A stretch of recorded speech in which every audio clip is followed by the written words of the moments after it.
Bonjour à tous.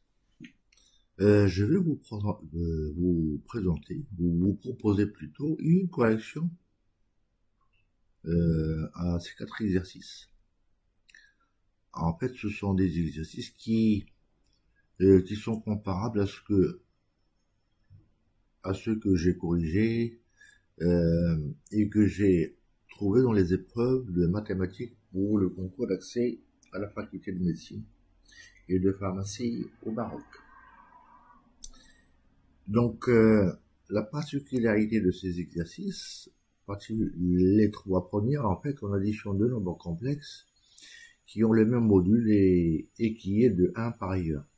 Ici, 1 est l'exponentielle de IA. Idem ici, 1 est l'exponentielle de IA. Il a l'exponentielle de IA et IB. Le dernier, c'est tout simplement une application de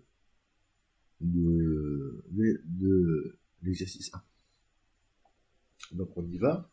On nous dit que ces A et B sont 2 nombres. A et B sont dans l'intervalle ouvert 0π. Et on nous demande d'écrire Z1 sous forme exponentielle, sous forme de nombre complexe. C'est ce qu'on appelle la forme exponentielle. Bien, on y va pour Z1. Il y a plusieurs méthodes. Celle que je propose, enfin celle que je vais présenter, il me semble, j'ai une façon d'apprécier, c'est celle qui pourrait bien maîtriser. Il y a d'autres, j'en parlerai à la fin de la vidéo. Donc, comment on procède ici?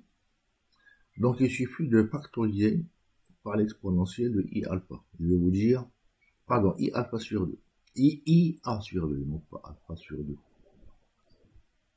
Je factorise et je dirai pourquoi c'est A sur 2. Donc là, puisque j'ai mis, donc là je mettrai moins IA sur 2 plus l'exponentielle de IA sur 2. Donc redécrivons les choses de la sorte. 1, ici j'ai la présence de 2 nombres complexes conjugués, donc leur somme c'est 2 fois la partie réelle. D'accord? Donc là cette quantité, en fait ce nombre, je peux l'écrire comme étant l'exponentielle de I fois A sur 2 fois 2 fois cosinus de A sur 2. Puisque Z plus Z bar, c'est 2x. Moi, je rappelle ici, je mettrai, il y a 2 remarques à faire. La remarque 1, Z, le nombre complexe Z, si je l'écris sous la forme X plus IY, et ben Z bar est égal à X moins IY. Donc Z bar. Donc quand on fait la somme, j'ai 2 fois la partie réelle. Par contre, quand je fais la différence ou la soustraction, j'ai les x simplifiés, j'aurai 2 fois I pour la partie imaginaire. Donc ça, normalement, si vous écrivez ça, si vous oubliez, c'est immédiat. Deuxième chose à voir, c'est que ici, j'ai l'argument A a été divisé par 2. Donc, est-ce que ce nombre est positif? Oui, puisque A sur 2 est compris entre 0 et puis sur 2. Et dans l'intervalle 0π sur 2, les fonctions sinus et cosinus sont toutes les deux positives. Ça, c'est la première remarque. La deuxième, comment penser justement qu'il s'agit de factoriser par A sur 2? C'est ça, c'est pas évident.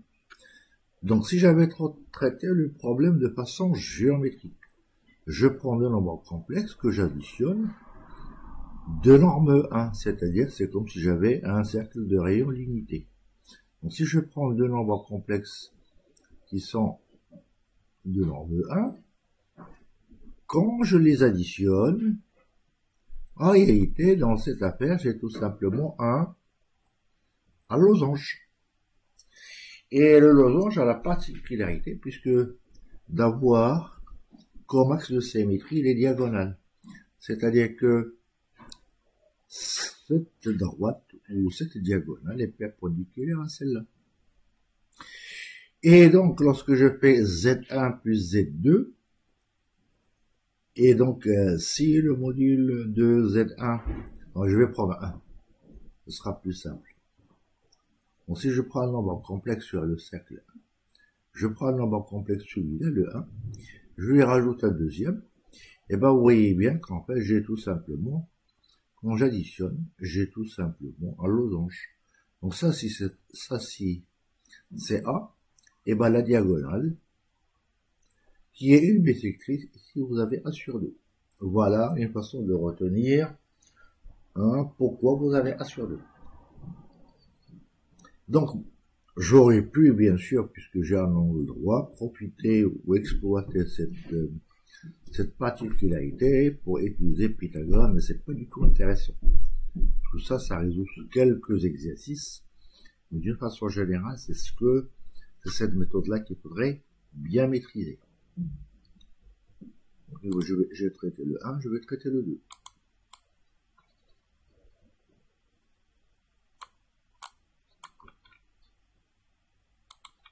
Donc le 2, c'est exactement la même chose.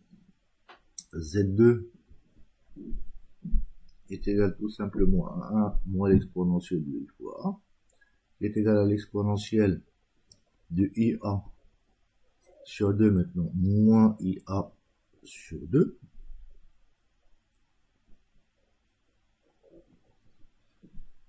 Moins l'exponentielle de moins IA sur 2.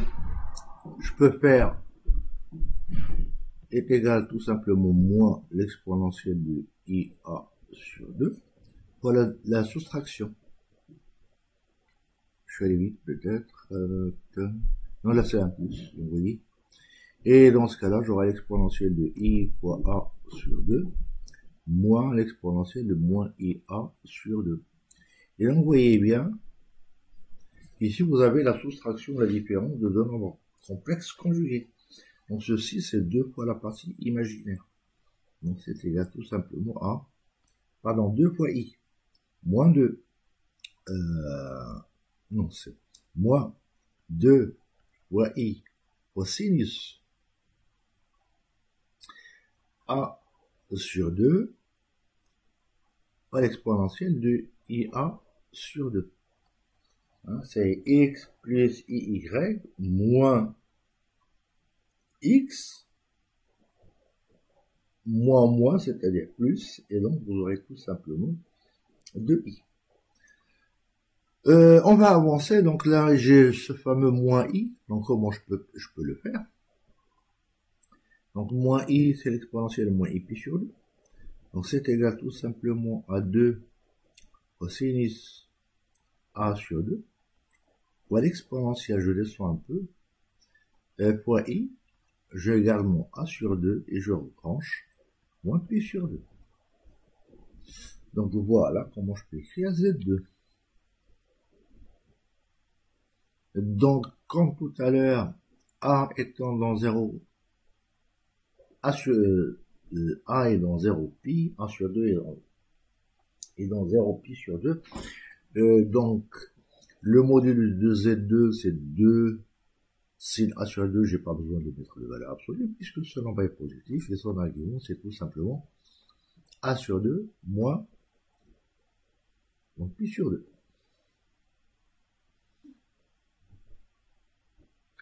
Donc voilà pour la correction du 2. Maintenant,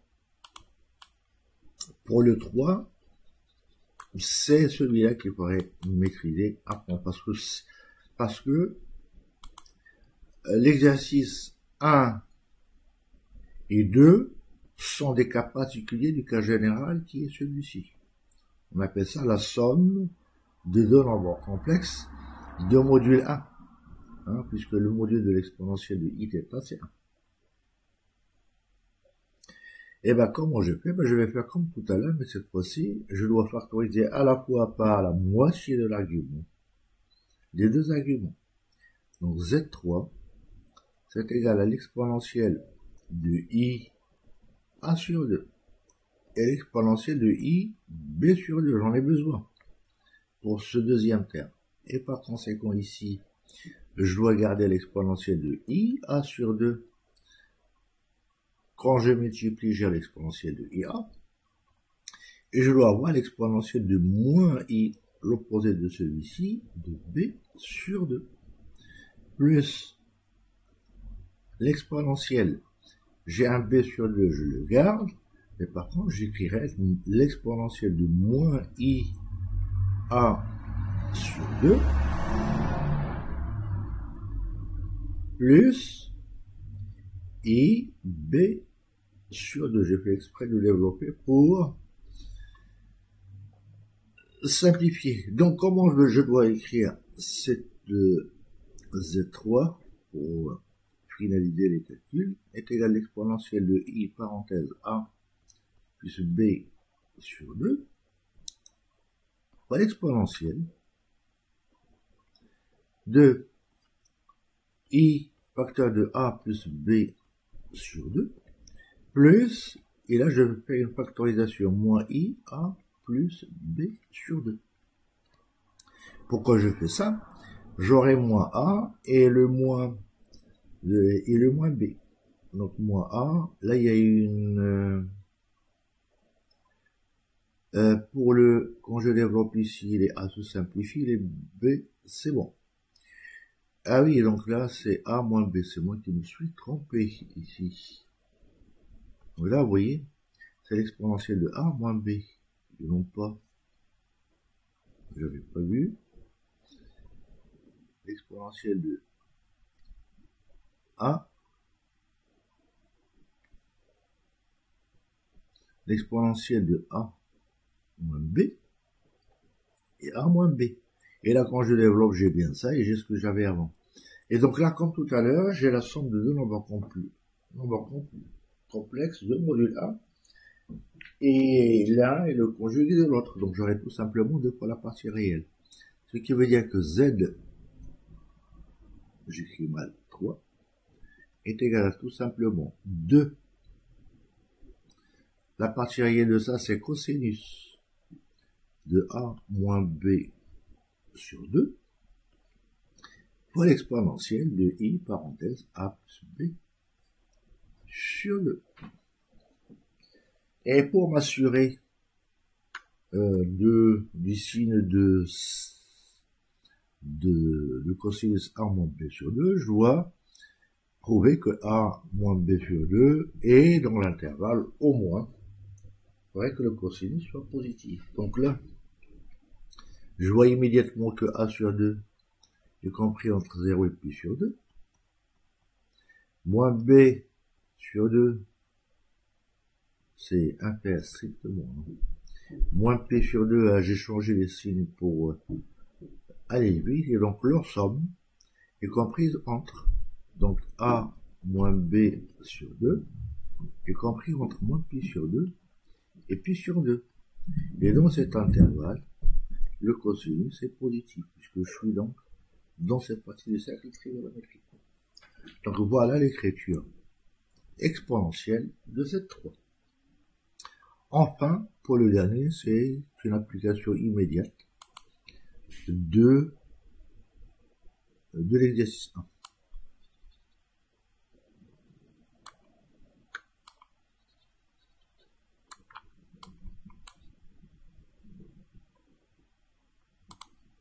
Donc pour le 4,